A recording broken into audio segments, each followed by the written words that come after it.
have really been sort of trying to think about how can we use whole genome sequencing in the microbial space, and we believe this technology is a very exciting kind of revolution in the way we might be able to do things in the microbiology laboratory. And we decided to really focus particularly on antimicrobial resistant organisms and trying to understand and prevent the spread of these organisms within hospitals, both from a sort of an endemic low-level transmission, but also more exciting outbreaks that we get from time to time that cause a lot of anxiety. And we know it's a huge problem in Australian hospitals and across the world. Many patients, unfortunately, do get hospital-acquired infections, which are associated with poorer outcomes.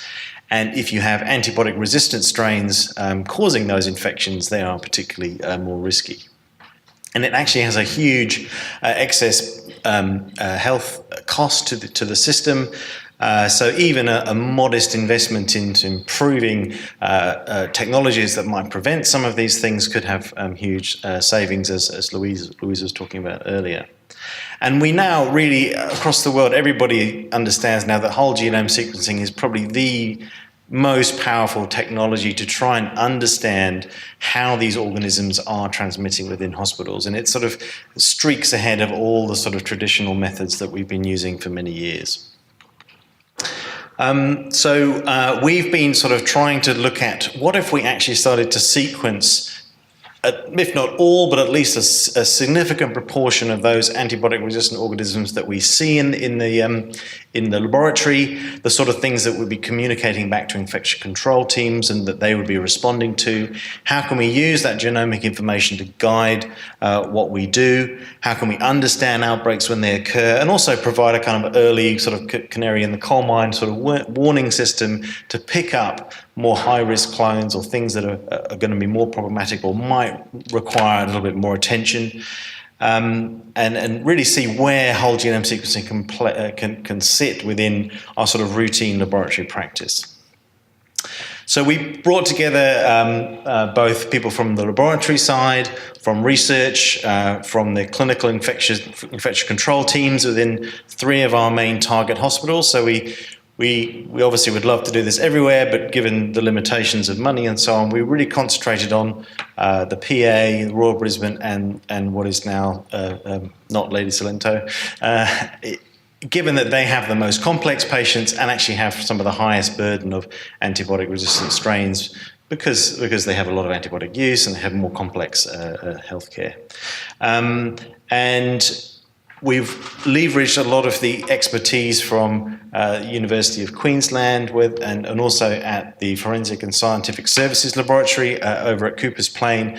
They do a fair amount of whole genome sequencing for public health microbiology. So when there's a listeria or salmonella outbreak, they now really use whole genome sequencing fairly routinely. And they have good sort of analytical systems or at least sequencing platforms in place. But as we all know, the big bottleneck in a lot of these things is actually the bioinformatics and the data analysis and making sense of this huge quantities of data you get from these instruments.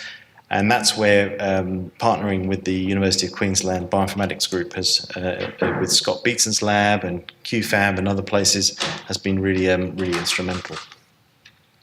So we wanted to look at and try and develop workflows that look at what samples will we collect, how do we process these, how do we get them onto the sequencer in a timely fashion, how that data flows through these bioinformatic pipelines. There's a huge amount of need for upskilling the microbial laboratory. This is not technology that many people are familiar with. We still sort of sit around doing tests that Louis Pasteur would be very familiar with. Not much changes in the way we do things. And also part of the sort of the round one project was to build really a database of, well, what organisms do we have floating around here in Queensland? Because the more data you accumulate, if you have an outbreak, you can then very quickly place that into the context of the genomes that you know are circulating and the kind of antibiotic resistance genes and the kind of plasmids and so on that may be relevant to your circumstances. I think the key barrier and the thing that we've had to think about most, and is still ongoing, is how do you communicate this complex genetic information to the clinicians, to the infection control teams, that they can actually make sense of this and use this in a clinically meaningful way.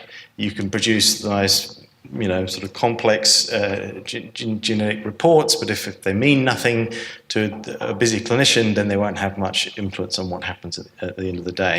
So we put a lot of work in to try and think about ways to standardize our reporting, clarify our reporting, make our reporting very clinically relevant, and other things like data visualization tools to try and help people make sense of these things.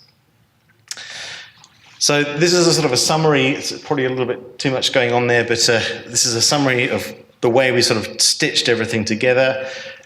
So everything obviously has to center primarily around the microbiology laboratory. This is where the specimens are coming in from all across the city, but also all across Queensland. We are obviously identifying multi-resistant organisms such as MRSA. These are various acronyms, but they also basically mean nasty bugs that are resistant to most of our antibiotics. And these are the kind of things that infection control doctors and infection control nurses are particularly worried about.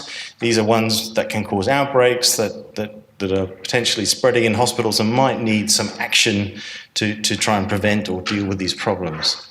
So we've essentially been trying to sequence as many of these as we can. The actual bulk sequencing itself is done over at FSS. They have a NextSeq there. They've also got robotic extraction and very standardized workflows, which is, again, an efficient way of doing things. That data then is automatically, we actually stream the clinical metadata from OzLab and the EIMR, which is then combined with the genome data to try and then almost like a semi-automated report that is then looked at by a microbiologist, basically me, to try and make sense of that and turn that into something that a clinician can make sense of. And then those reports are filtered back to the infection control teams, some of whom are in the audience, and the idea being that then we can communicate with them directly and try and see what we need to do with that information. So we aim to do about 1,000, in the first 12 months of activity, we aim to do about 1,000 genomes. We're up to nearly 900, so we're going to try and get a whole load through in the next couple of weeks. We started off primarily with gram-negative organisms, and we've now expanded that to include gram-positives like Staph aureus and VRE. We've managed to consistently get through about 20 to 40 genomes every fortnight. We've had occasional, this was where we started sequencing all our VREs, so we actually collected a huge mass of about 100 VREs that have been collected over the prior 6 months and sequenced them all at once. So that's where you get these occasional spikes, and we're catching up here from a bit of a Christmas break. And for those who are into microbiology, these are the sort of organisms we've been sequencing, but primarily E. coli, particularly these ESBL-producing E. colis that are actually becoming increasingly prevalent, not only in the community, but also in hospitals. Staph aureus, such as MRSA, VREs, and so on. So a variety of different organisms we have to think about, not just one genome like humans. And I think one of the great successes of the projects, and again, great credit to Scott Beatson's group, Brian Ford particularly, who's done a lot of the work on this, but also with QFab, who've helped with some of the sort of computing side of things, is building a sort of automated pipeline that is actually incredibly sophisticated. It not only can, so it firstly profiles your genome into what organism you have, and it'll then slip that into the right pathway in terms of multi-locus sequence typing. It'll make sense of what sort of resistance genes you might want to look for. It'll then look at your nucleotide variants and plug that into the known phylogenetic tree of all your strains that you have in your collection up to date, not only in the run that you're running that day, but also all the strains that you've collected throughout the project. With QFab, they're looking at also then comparing that to the international databases and having a mirrored cache of the SRA here in Queensland, that can be done on a fairly quick basis. And that can be very useful. So if you have a new strain, you can quickly say, actually, this has come from India or this has come from Vietnam, and you can really start to see. And again, they're the sort of things that we are most concerned about, these sort of perhaps more exotic, highly resistant strains that we don't want to get established here in Australia before they get a foothold in our hospitals. So you can really sort of be quite sophisticated and start using this information from a clinical point of view, from an infection control point of view. But all of this only makes sense if you place that into some sort of epidemiological context. And that's where the clinical liaison with the clinical teams actually, none of this stuff makes any sense unless you're sort of placing it into the context of what's going on the ground. So as I said, we spend quite a lot of time trying to think about producing clear reports that make sense. We try and produce like a sort of executive summary right at the front, so if you're in a rush, you just get the sort of highlights. We obviously sort of have to give some details of all the different samples that we've been and where they're from, what sort of body sites, what organisms we're dealing with. We like to produce these phylogenetic trees, but again, a lot of this is trying to make sense of those phylogenetic trees and tell clinicians what are we trying to tell you here. So for instance, here we're trying to point out that there's a particular lineage of these multi-resistant E. coli that are very particular to a certain hospital, and again, that might be something that clinicians may need to act on.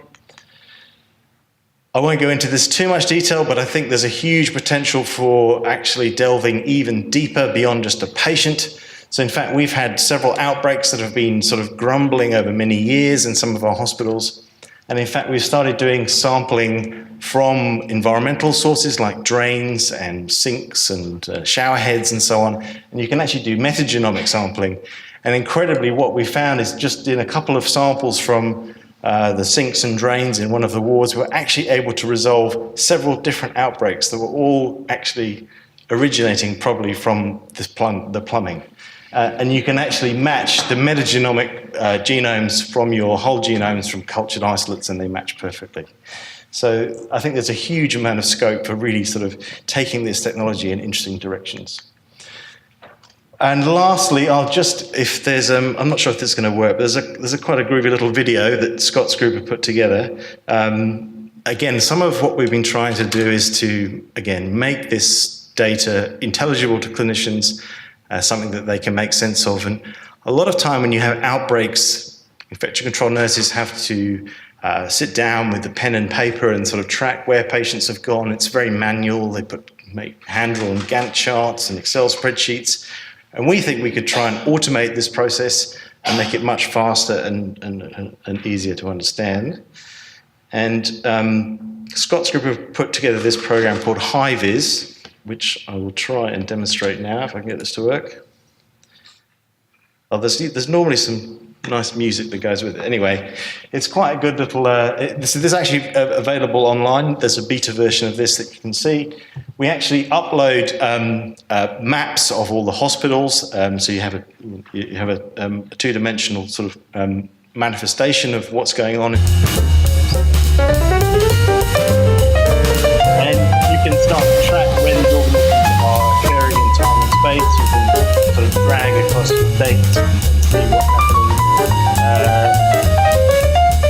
What you need to do is upload your Nuic file, which is a relationship tree of the phylogeny. You just need to upload your clinical metadata, so what samples you have, and then the two-dimensional map of your hospital.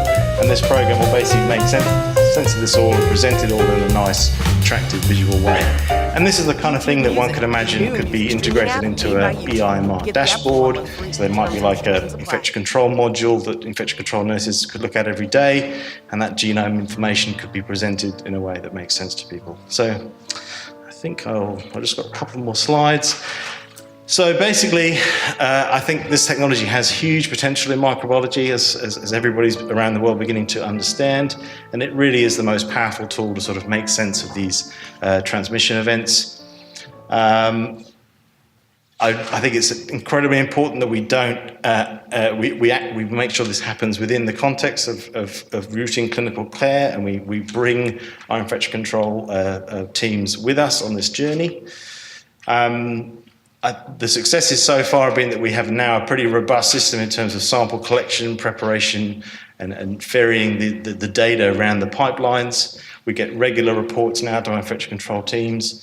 We can speed that up and upscale it if there's an event. So we've had various outbreaks that have meant a little bit of running around and trying to get things done ahead of time.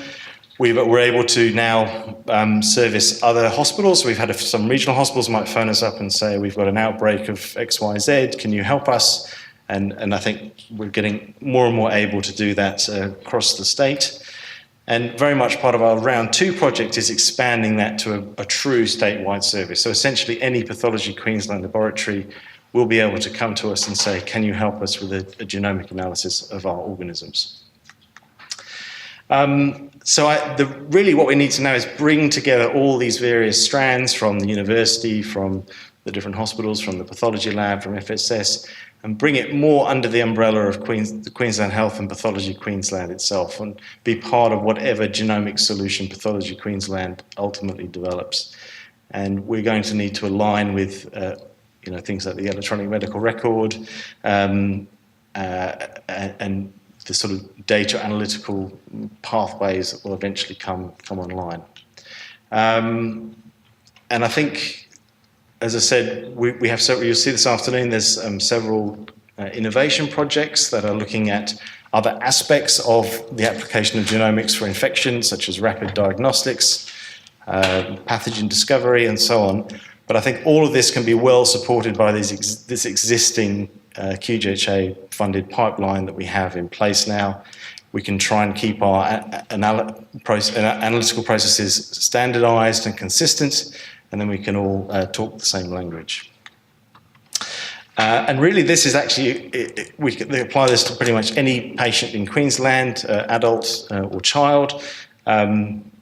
And we also have an MRFF-funded project that is looking at the spread of antibiotic resistance in residential nursing homes. And I think the more we can expand this to sort of not just the hospital environment, but more what's happening in the community, what's happening in regional and rural areas, the scope of this is really fairly only limited by our resources.